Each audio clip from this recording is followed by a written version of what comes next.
우리는 지난주 사사 시대의 끝자락에서 하나님과 같은 마음으로 아파하던 한 여인 한나에 대해서 살펴보았는데요. 오늘은 그 여인의 아들, 위대한 선지자라고 일컬어지는 사람 바로 사무엘에 대해서 좀 살펴보려고 합니다.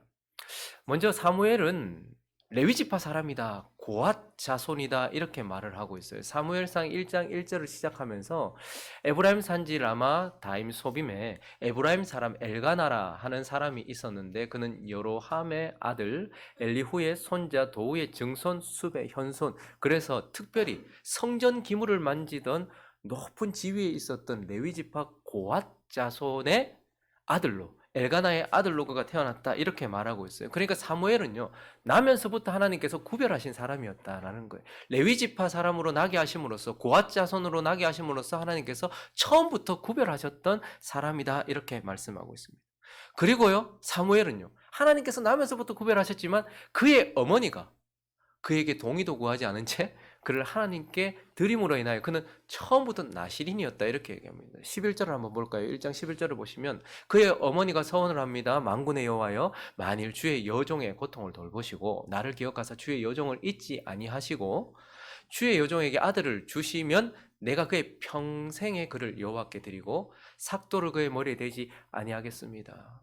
머리를 길게, 그래서 누가 봐도 저 사람은 구별된 사람이구나라는 것을 보게 하고 포도주와 독주를 마시지 아니하며 시체에 손을 대지 아니하고 평생을 하나님께 드리는 나실인. 보통 유대인들이 나실인으로 구별할 때 기간을 정합니다. 약 6개월, 1년, 길게는 2년, 3년도 정하죠. 그런데 평생을 하나님께 드려졌다. 그러니까 나면서부터 하나님이 구별하셨고 그의 어머니에 의하여서 하나님께 드려진 사람이 바로 사무엘이었습니다.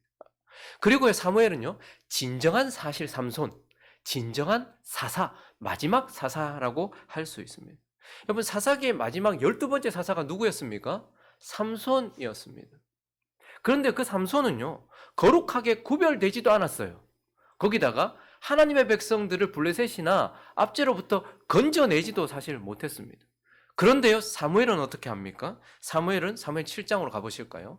12절부터 보시면 사무엘이 돌을 취하여 미스바와 센 사이에 세워 이르되 여호와께서 여기까지 우리 도우셨다 에베네셀이라고 이렇게 했습니다. 이에 블레셋 사람들이 굴복했다. 삼손은 큰 힘을 가지고 있었음에도 불구하고 이런 역사를 이루지 못했어요. 그런데 사무엘은요, 블레셋 사람들을 굴복시켜 버립니다. 다시는 이스라엘 지역 안에 들어오지 못하였으며 여호와의 손이 사무엘이 사는 날 동안에 블레셋 사람을 막으심에 블레셋 사람들이 이스라엘에게서 빼앗았던 성읍 에그론부터 가드까지 이스라엘에게 다 회복되었고 이스라엘이 그 지역을 블레셋 사람들의 손에서 도로 찾았고 아모리 사람들 가운데도 평화를 얻었다. 그러니까 사실 삼손을 통하여서 했었어야 될, 되어졌었어야 할 일들은 삼손에게서 이루어지지 못했어요. 그런데요, 하나님께서 사무엘을 통하여서 진정한 사사, 그래서 그는 진정한 삼손이었다라고 이렇게 볼 수 있고, 사실 사사기의 마지막으로 기록된 사람이 삼손이지만 하나님은 진짜 마지막 사사는 누구냐? 사무엘이다 이렇게 얘기하시는 거예요. 하나님이 인정하시는 진정한 사사, 그가 바로 사무엘이었다라는 거예요. 그런데 사무엘은 무엇보다도요, 변화를 가지고 왔던 인물입니다. 하나님의 백성들에게 변화를 가지고 왔고요, 하나님의 나라에 변화를 가지고 왔던 인물이다라는 것을 보게 돼요. 7장 3절과 4절 한번 보실까요? 놀라운 일이 일어났는데 한번 여러분들이 읽어주시겠습니까? 시작.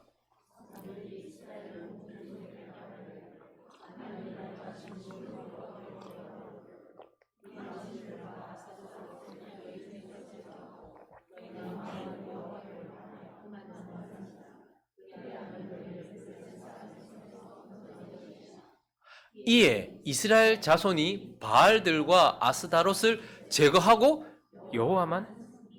많은 사사들이 압제로부터, 고통으로부터 이스라엘 백성들을 건져내기는 했습니다. 그러나 이스라엘 백성 자체를 바꾸지는 못했어요. 근데 놀라운 일이, 전 사사시대입니다. 자기의 소견에 옳은 대로 행했고 하나님의 말씀과 전혀 상관없이 살았던 이스라엘 백성들이 압제에서 벗어나는 게 아니고 그들 자신으로부터 벗어나서 변화가 일어났다는 거예요. 여호와만 섬겼더라라는 말이 사사시대 사무엘을 통해서 일어났다. 하나님의 백성 안에 큰 변화를 일으켰다라는 것을 보게 돼요.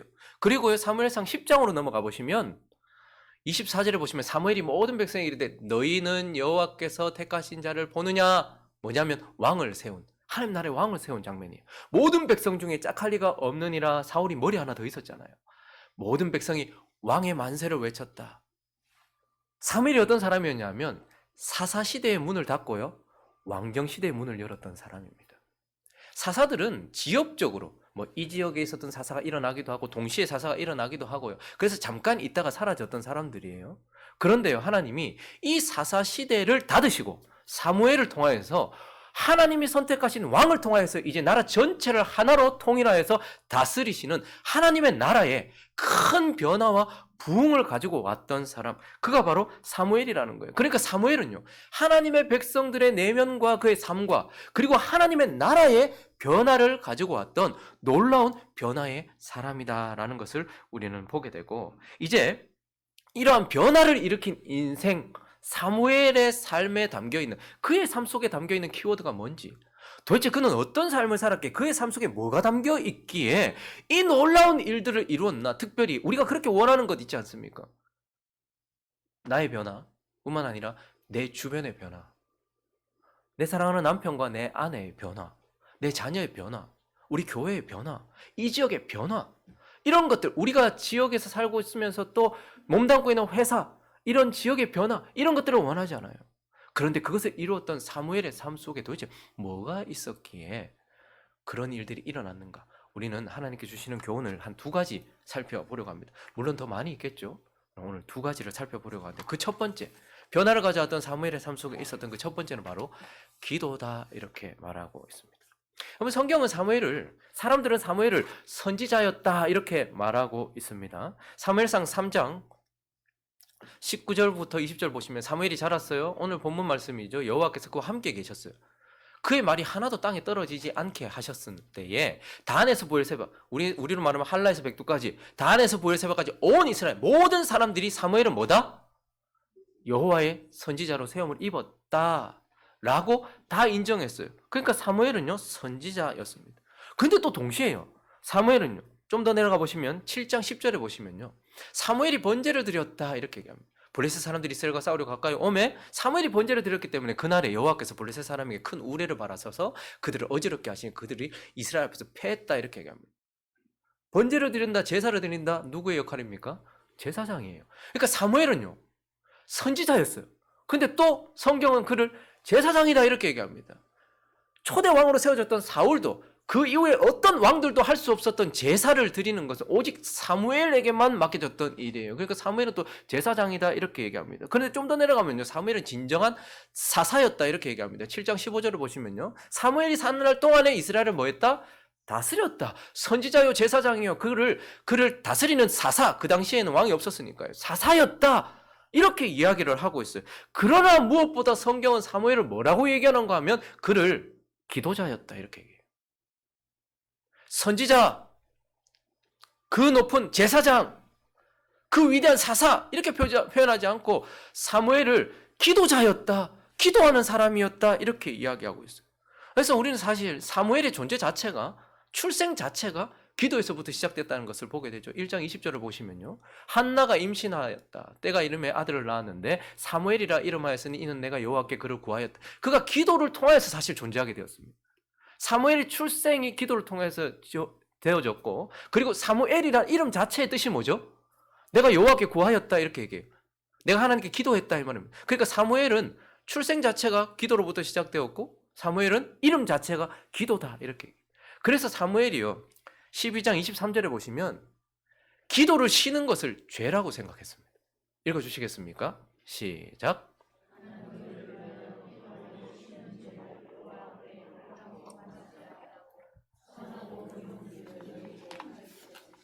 그는 기도로 출생하였고 기도로 이름 지어져서 평생에 내가 만약에 기도하는 것을 쉰다, 너희를 위하여 기도하는 것을 쉰다, 그건 하나님 앞에 죄다 이렇게 생각하면서 살았던 사람입니다. 그래서 사무엘은요, 늘 기도하는 기도자였다, 누군가를 위하여 기도하는 기도자였다라고 말해요. 그래서 그는요, 7장 5절을 보시면요, 기도의 목표가 있었습니다. 사무엘이 이르되 온 이스라엘은 미스바로 모이라. 내가 뭐를 위하여? 너희를 위하여. 그 부패하고 타락한 이스라엘 백성들, 자기의 소견대로 옳은 대로 행하고 있는 이스라엘 백성들을 위하여 여호와께 기도하리라라고 말했어요. 9절도 보시면요. 사무엘이 젖 먹는 어린 양 하나를 가져다가 온전히 번제를 여호와께 드리고 뭐를 위하여? 이스라엘을 위하여. 이름은 이스라엘이나 전혀 이스라엘 같지 않은 삶을 살고 있는 그들을 위하여. 사무엘은 자신에게 맡겨진 사람들을 위하여 기도했습니다. 자신에게 맡겨진 시간 속에 자신에게 맡겨진 사람들을 위하여서 기도했던 사람이다라고 이렇게 말하고 있어요. 그리고요, 사실 사무엘이 나중에 버림을 받습니다. 사무엘상 8장을 가보시면요. 그에게 이르되 그가 나이가 많아 들었어요. 당신은 늙고. 여러분, 이거 사실 사무엘에게 할 말이 아니잖아요. 근데 시간이 좀 지났습니다. 그랬더니 사무엘의 기도로 지금까지 평안을 누리고 있었고 사무엘의 기도를 통하여서 살아가고 있었던 그들이 보소서 당신은 늙고 당신의 아들들은 당신의 행위를 따르지 않아요. 마음에 안 든다 이 말입니다. 모든 나라와 같이 우리에게 왕을 세워 우리를 다스리게 하소서. 이건 단순히 왕을 구한 것 같죠. 그런데 그게 아니었어요. 이게 뭐였냐면 6절에 보니까요. 우리에게 왕을 주어 우리를 다스리게 하라 했을 때에 사무엘이 그것을 마음이 많이 상했다 이렇게 얘기합니다. 그래서 여호와께 기도하는데 그래서 여호와께서 뭐라고 말씀하십니까? 사무엘에게 이르되 백성이 네게 한 말을 다 들어라. 이는 그들이 네를 버리는 것이 아니고 나를 버리는 것이다. 그러니까 왕을 달라는 것은 단순히 왕 좀 세워주세요가 아니었고 사무엘을 버린 거였습니다. 그러니까 사실 사무엘은요, 말년에 이스라엘 백성들의 마음속에서 제껴졌던 사람이에요. 버림을 받았어요. 마음이 얼마나 섭섭했겠습니까? 우리가 누군가를 위해 기도할 때 제일 걸림돌이 되는 것이 무엇이냐면 내가 그 사람을 위해서 기도하고 있는데요, 그 사람이 나에 대하여서 섭섭하게 하는 거예요. 내가 지금 뭐하러 기도하노? 권사님들이 교회를 위해서 기도하는데요, 사람들이 막 권사님들을 막 욕해요. 그럼 내가 만대 기도하노? 부서장이 부서를 위해서 기도하는데요, 부서원들이 막 그래요. 그럼 내가 말로 기도하노? 너끼리 한번 살아봐라. 근데요, 사무엘은 이렇게 버림을 받은 상황 가운데서도 자신을 밀어낸 사람들을 위해서도 기도했던 사람이다라는 것을 보게 되고 15장 11절을 보시면요, 초대 왕을 세웠습니다. 근데 그가요, 정말 하나님께서 선택하신 사람으로 사무엘에 얼마나 큰 기대를 받았겠어요. 그리고 얼마나 많은 기대를 했겠습니까? 그런데 사무엘이 봤을 때 사울은 하나님 앞에 옳지 않았어요. 그래서 하나님도 사울을 때문에 세워놓은 것을 후회하셨다. 그런 말 들었을 때 사무엘이 어땠겠어요? 그런데 사울은 거기에 대해서 전혀 회개를 하거나 하지도 않았단 말이죠. 그가 돌이켜서 나를 따르지 아니하며 내 명령을 행하지 않. 하나님의 나라에 하나님의 왕으로 세워졌는데 하나님의 말씀도 듣지 않는 그걸 명령도 따르지 않는데 거기 앉아 있을 이유가 뭐가 있냔 말이에요. 그런데 사무엘이 뭘 합니까? 근심하여 온 밤을 여호와께 부르짖었다. 범죄한 사울을 위하여서 기도했던 사람. 그는 자기에게 맡겨진 사람들을 위하여 기도했고 자기에게 맡겨진 사람이 자기를 어떻게 대우하든지 기도했고 얼마나 범죄를 많이 했든지 얼마나 더럽든지 상관없이 그들을 위해서 기도했던 사람입니다. 거기다가요, 사무엘은요, 사실 우리의 기도를 방해하는 것은 또 이런 것도 있습니다. 16장 1절을 보시면 8장 1절부터 한번 보실까요? 사무엘이 늙음에 이제 그의 아들들을 사사로 세웠어요. 그러니까 뒤를 잇게 했겠죠. 그런데 장자의 이름은 요엘이고 차자의 이름은 아비야. 여러분, 사무엘은 유명한데 사무엘의 아들들을 잘 모르죠? 사실 오늘 이름 처음 확인하시는 분들도 많을 거예요. 왜 그럴까요? 제대로 못 살았기 때문이겠죠. 브엘세바에서 사사가 되었는데 그 아들들이 자기 아버지의 행위를 따르지 않았어요. 이익을 따라 뇌물 받게. 그러니까 아들들이 엉망이었어요. 사실 누군가를 위해 기도하고 사역을 할 때, 하나님의 감당할 때에 내 자신의 부끄러움, 내 자신의 약점, 내 자식, 여러분 그런 생각 들지 않아요? 내 자식도 똑바로 못 키웠는데 내가 하나님의 자녀를 위해서 기도한다. 웃기는 일 아닙니까? 사무엘서를 사무엘이 기록했다면 사무엘이 결혼을 했는데 자기 부인의 이름을 내지 않아요. 아마 자녀를 제대로 양육하지 못한 아내였던 것 같아요. 그러니까 이것도 큰 약점 아니겠습니까? 사모가 영 아니야. 그러다 자식들은 완전히 개차반인 거죠. 사람들이 뭐라고 할까요? 내가 너를 위해 기도할게. 잠깐 와볼래? 라고 할 때 네 자식이나 똑바로 키워라. 그 사람들이 그렇게 말하지 않다 할지라도 사단이 우리 마음속에 얼마나 많은 정죄를 했을까요? 우리 삶에 내가 가지고 있는 약점은 쥐도 제대로 못하면서 누굴 위해서 기도한단 말이고. 그런데 사무엘은 자신의 약점과 부끄러움 그리고 그 모든 것까지도 딛고서 자신이 연약함에도 불구하고 자신이 부족함에도 불구하고 누군가를 위하여서 뭔가를 할 수 있는 존재가 아닌 것 같은 상황 속에서도 위해서 기도했던 사람. 누군가는 조소를 했을 것입니다. 너나 잘해라. 근데 사무엘은 그런 속에서도 위하여 기도했던 사람이다라는 것을 보게 되는 것이죠. 그리고 그가요. 16장 1절로 가보시면 한번 읽어주시겠습니까? 시작.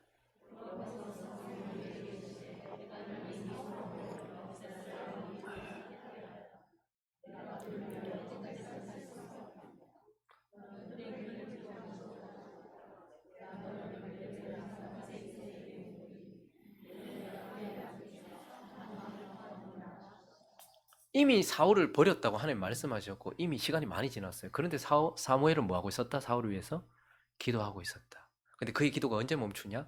하나님께서 그만이라고 말하실 때까지.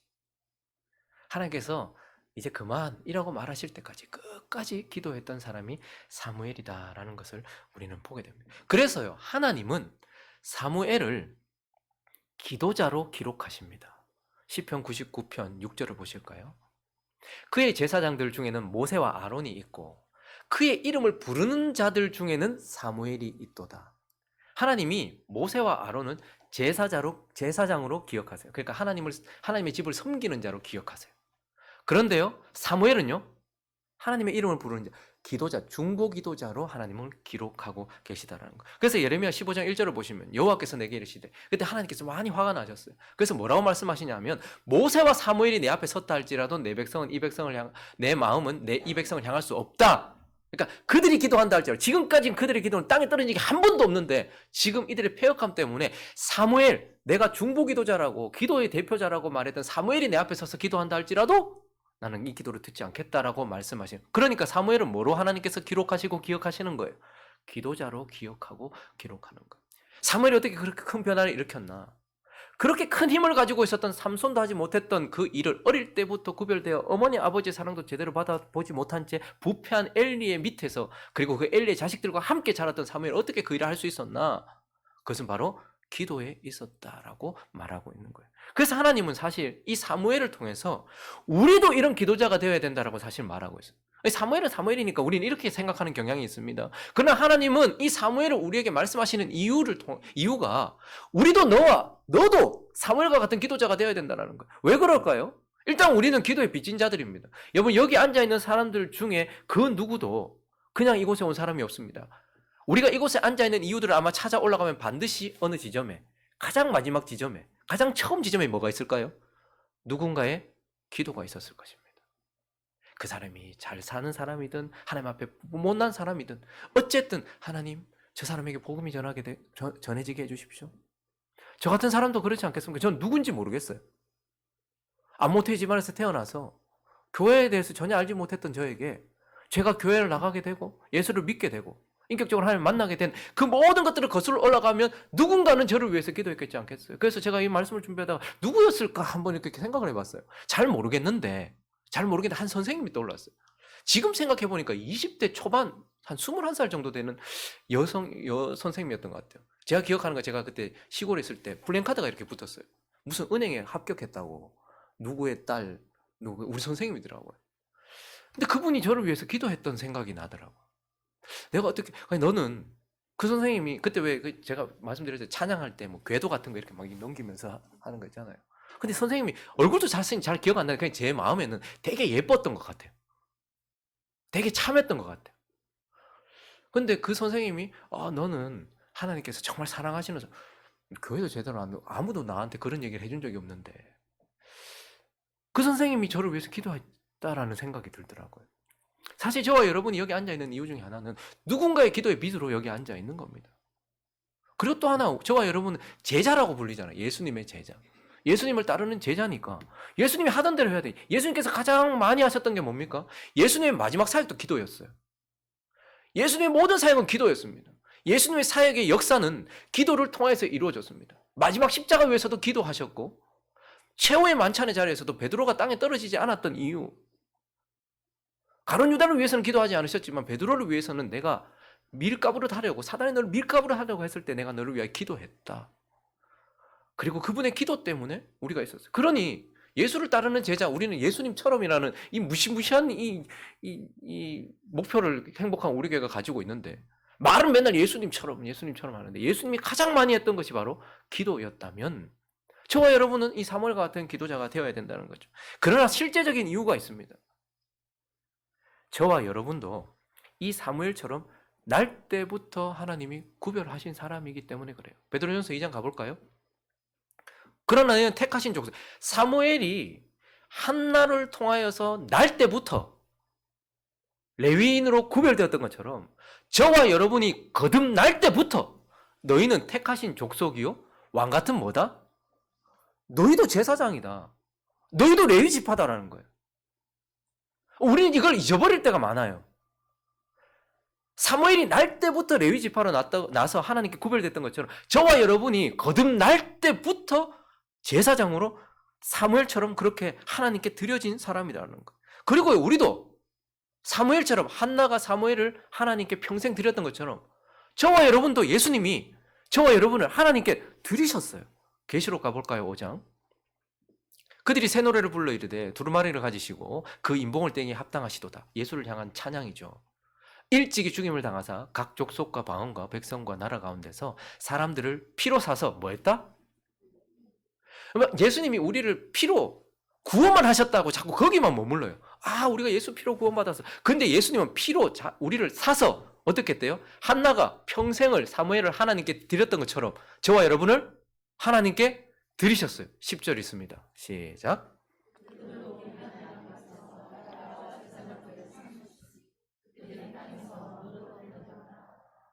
사무엘이 날 때부터 레위 지파로 구별됐던 것처럼 저와 여러분 날 때부터 하나님께 구별되었고 사무엘이 한나를 통해서 하나님께 드려졌던 것처럼 저와 여러분은 예수를 통하여서 하나님께 드려졌다 이렇게 이야기를 하고 있어요. 그리고 무엇보다도 하나님은요 그런 우리를 향해서 명령하십니다. 한 구절만 봐도 데살로니가 전서 5장으로 가보실까요? 17절 읽습니다. 시작. 저거 권면입니까? 부탁입니까? 명령입니다. 하나님께서 우리를 향해 내리신 명령입니다. 좀 더 내려가서 25절도 볼까요? 시작. 기도하라. 사도를 통해서 또 명령하고 계시는 것입니다. 그래서 하나님은 이 사무엘을 통해서 너희도 사무엘과 같은 기도의 사람이 되어야 된다라고 말씀하시면서 저와 여러분에게도 사무엘은 내가 너희를 위하여 온 이스라엘을 위하여라고 했어요. 저와 여러분에게도 우리에게 맡겨진 사람들이 있습니다. 나는 사무엘이 아니다. 내가 뭐라고 누굴 위해 기도? 근데 하나님께서 우리에게 사무엘에게 온 이스라엘을 맡기셨던 것처럼 각자의 삶의 분량에 따라 맡기셨어요. 여러분의 자녀를 위해서는 여러분이 기도하셔야죠. 목사님 기도해 주세요. 물론 목사는 기도해야 되겠죠.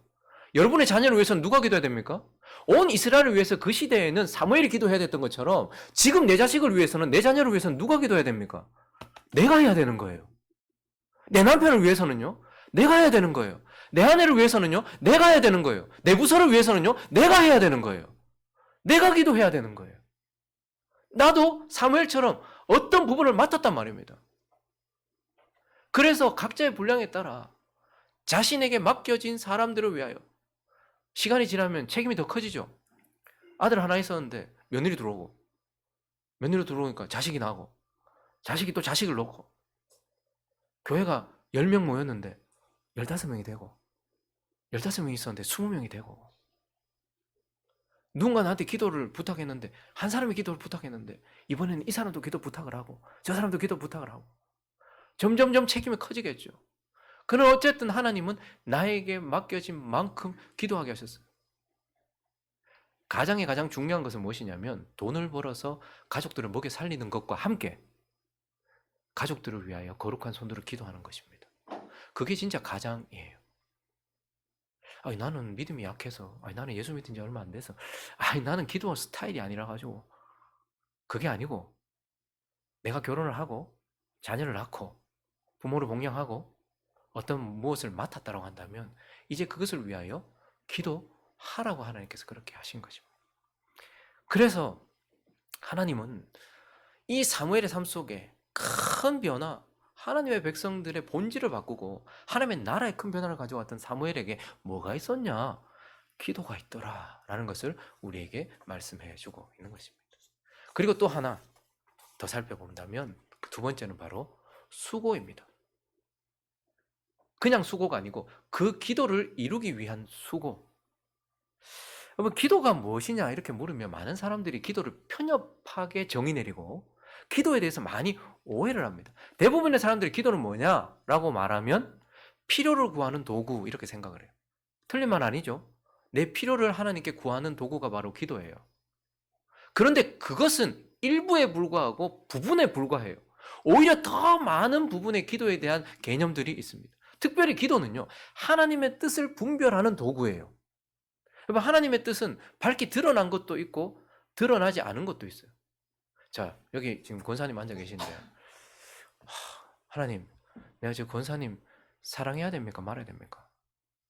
하나님, 내가 저 권사님 미워해도 됩니까? 이거 물을 필요가 있습니까? 없습니까? 여러분들도 내가 저 김 목사 위해서 기도해야 됩니까? 말아야 됩니까? 하나님께 물을 필요가 있습니까? 이미 밝히 드러난 뜻이에요. 말씀을 맡은 자를 위해 기도하고 성도를 위해 기도하라. 그리고 사랑해라. 이건 이미 밝히 드러난 뜻이에요. 근데요, 우리의 삶 속에는 드러나지 않은 뜻도 많아요. 하나님께서 숨기는 뜻도 많단 말입니다. 내가 이 사업을 해야 됩니까? 말아야 됩니까? 내가 오늘 병원에 가야 됩니까? 말아야 됩니까? 이거 가만히 있어도 되는 겁니까? 아니면 액션을 취해야 되는 겁니까? 이런 거 잘 몰라요. 하나님께서 그런 거, 내가 누구하고 결혼해야 됩니까? 내가 이 사업을 해도 되겠습니까? 뭐 이런 것들, 내가 이 회사를 옮기는 게 맞겠습니까? 이런 것들은 하나님께서 숨기시는 뜻이에요. 우리에게 별로 가르쳐주고 싶어 하시는 뜻이 아니에요. 그러면 이런 뜻은 어떻게 알게 될까요? 분별하게 될까요? 기도 후에 알게 되는 거예요. 내가 그것을 위해 기도했을 때에 하나님께서 그것을 허락하시면 하나님의 뜻이었구나라는 것을 알게 돼요. 근데요, 내가 기도했어요. 근데 그것이 내 삶 속에 이루어지지 않았어요. 그럼 뭐예요? 하나님께서 기도를 안 들으신 겁니까?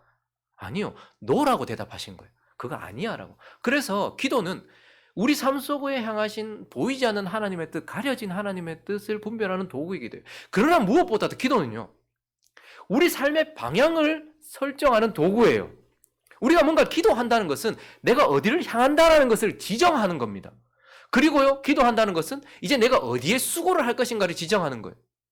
내가 내 자녀를 위해서 기도한다, 혹은 내가 그 일을 위해서 기도한다. 이 말은 뭐죠? 내가 이제 거기에 수고를 드리겠다. 내가 거기에 방향을 정했다라는 것을 의미하는 것이지 않습니까?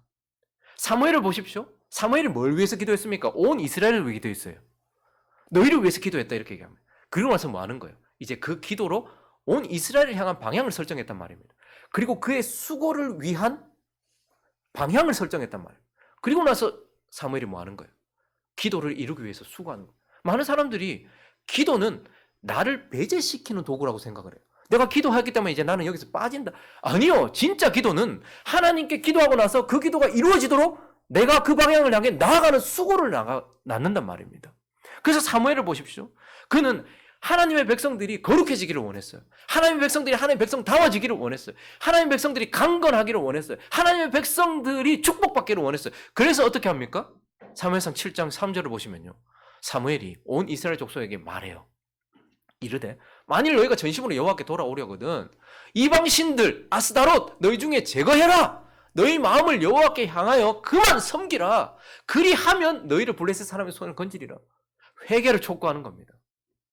그는 하나님의 백성들이 하나님을 섬기기를 바랬고 그렇게 기도했단 말이에요. 하나님의 백성들이 하나님 섬기게 해주세요라고 기도했어요. 그러면서 어떻게 했다는 거예요? 그 기도가 이루어지도록 그렇게 수고했다는 거예요. 회개를 촉구하는 것을 보게 됩니다. 그리고 무엇보다도 그는 하나님의 백성들이 축복받고 하나님의 백성들이 적과 꿀을 누리기를 바랬어요. 그래서 어떻게 합니까? 돌보며 다스려요. 7장 6절을 보시면요, 그들이 미스바에 모여 물을 길어 여호와 앞에 붓고 그날 종일 금식하고 거기에서 이르되 우리가 여호와께 범죄하였나이다 하니라. 사무엘이 미스바에서 이스라엘 자손을 뭐 했다? 다스렸다. 블레셋 사람들과 큰 전쟁이 일어났어요. 너 당해도 싸다. 지금까지 너희가 그렇게 사니까 네 인생에 그렇게 고통이 찾아왔지. 아니요, 사무엘은 그 고통의 현장 가운데 함께 있었어요. 그리고요, 저기서 다스렸다는 말은 통치했다 이 말이 아니고 하나님의 압제했다 이 말이 아니라 하나님의 말씀과 하나님의 사랑으로 그들을 돌봤다 이 말입니다. 하나님께서 천지를 창조하시고 에덴을 다스리라고 하셨을 때에 하나님 그걸 사랑해라, 돌봐라 이런 뜻입니다. 그러니까 사무엘은 하나님의 백성들이 축복받기를 원했어요. 제대로 되기를 원했어요. 그래서 다스렸다, 그를 돌봤다 이렇게 얘기해요. 15절부터 17절까지는 정말 가슴 찡한 말이에요. 사무엘이 사는 날 동안 기도하면서 사는 날 동안 이스라엘을 돌봤다 이렇게 얘기해요. 얼마나 수고했는지 베델, 길갈, 미스바로 순회했다. 이렇게 계속 거기를 돌아다니면서 그 모든 곳에서 이스라엘을 돌봤고 라마로 돌아 여기가 자기 집이었거든요. 이는 거기에 자기 집이 있습니다. 거기서도 이스라엘을 다스렸으며 또 거기서 여호와를 위하여 제단을 쌓았더라 이렇게 이야기해요. 그러니까 그는 하나님의 백성들이 하나님의 백성다워지고 하나님의 백성들이 축복으로 가득해지며 하나님의 백성들이 하나님과 함께하기를 바랬기 때문에 그렇게 기도했고 그렇게 되기 위하여서 계속 수고하고 있는 것을 보게 되는 거예요.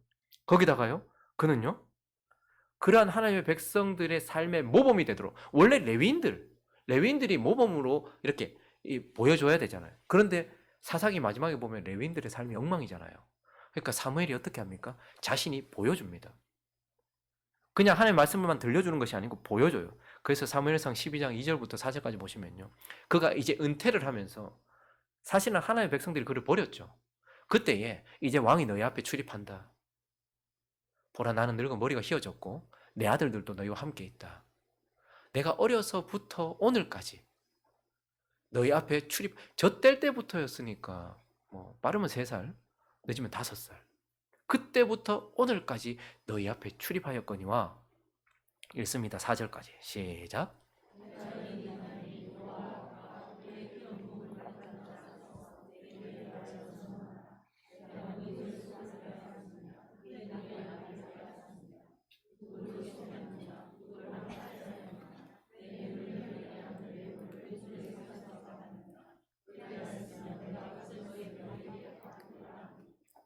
그들이 이르되 당신이 우리를 속이지 아니하였고 압제하지 아니하였고 누구의 손에서든지 아무것도 빼앗은 것이 없나이다.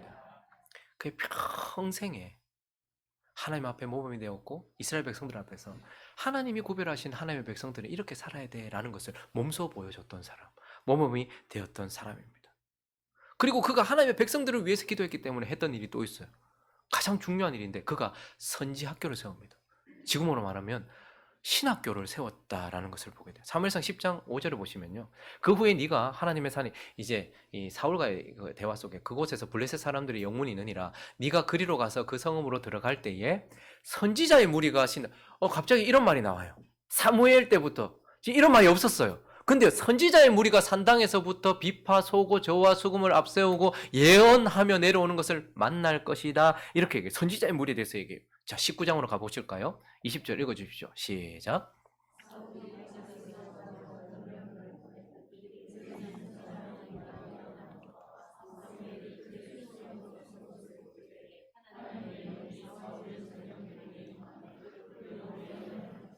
사사기에 보니까 사사시대 마지막 12번째 사사는 삼손이었어요. 근데 하나님께서 삼손의 이야기에서 그치지 않아요. 그리고 나서 남아있는 부분 누구 이야기로 넘어갑니까? 레위인들의 이야기로 넘어가요. 그리고 사무엘에 대한 이야기로 넘어가죠. 그러니까 사실 그 당시에 말씀을 맡았던 자들 레위인들이었습니다. 하나님의 백성들을 순회하면서 돌봐야 됐던 자들 레위인들이었습니다. 그런데 그들이요 하나님의 말씀도 하나님도 하나님의 백성들도 버렸단 말입니다. 그랬더니 사무엘이 어떻게 하냐? 하나님의 백성들이 하나님의 말씀 없으면 못 산다는 거예요. 그래서 사무엘이 뭐 한 거예요? 선지학교를 세운 겁니다. 최초의 선지학교를 세운 사람. 그 이후부터 선지자들이 여기서부터 나기 시작하는 거예요.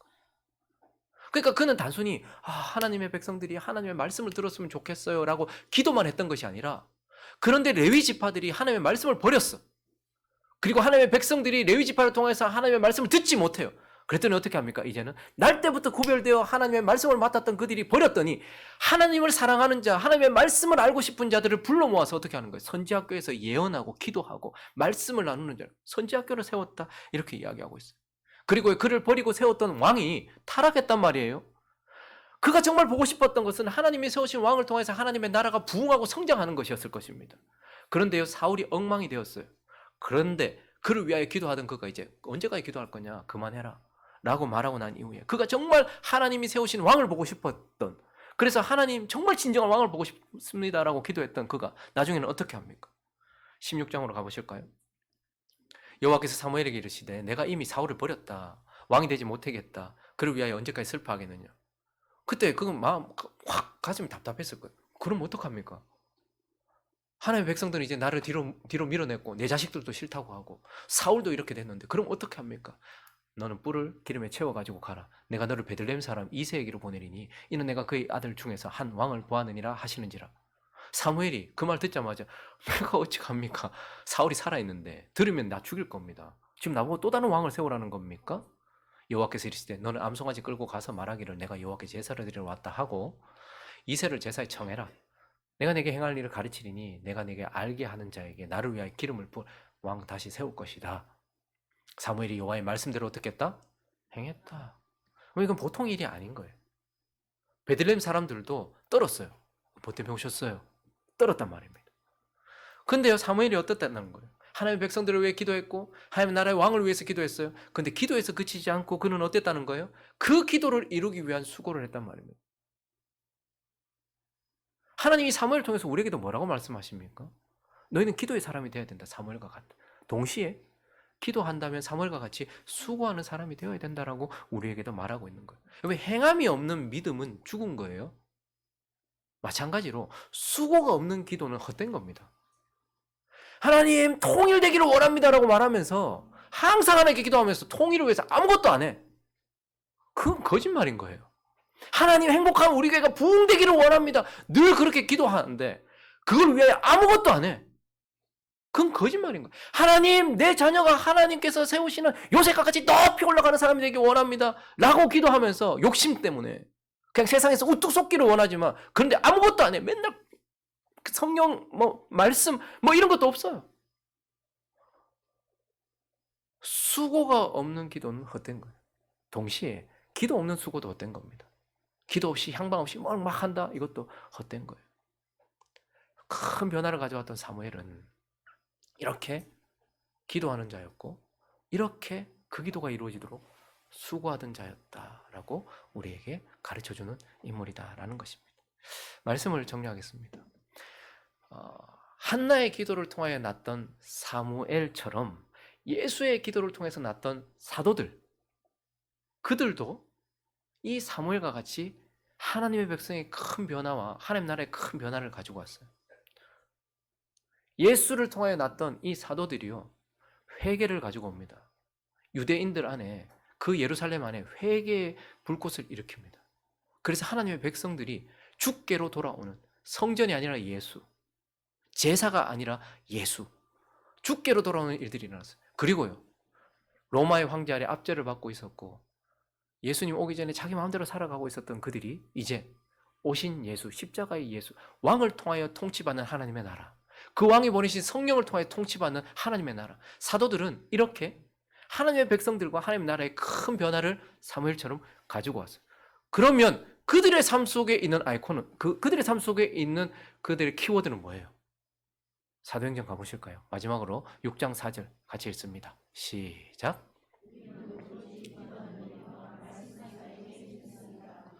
동일한 키워드예요.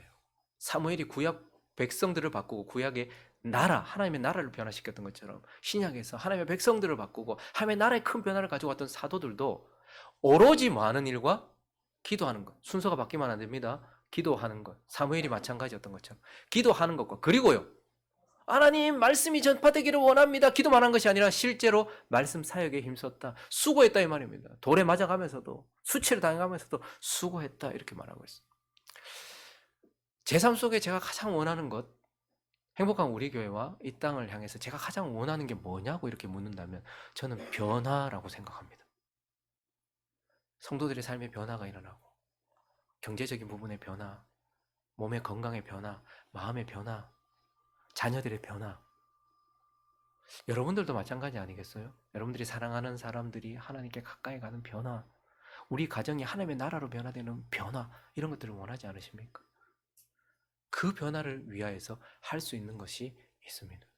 그리고 해야 하는 것이 있습니다. 정말로 변화를 원한다면 우리는 사무엘처럼 끝까지 기도를 쉬는 것이 죄라고 여기며 기도해야 하고, 그리고 그 기도에 합당한 수고를 해야 한다라는 것, 그걸 기억하면서 이제 명절 보내고 하나님께서 우리의 일상으로 돌아간 우리 모두에게 변화의 바람은 기도와 수고를 통해서 온다고 말씀하시는 이 말씀 마음에 새기면서 우리 자녀들의 삶 속에 변화가 일어났으면 좋겠어요.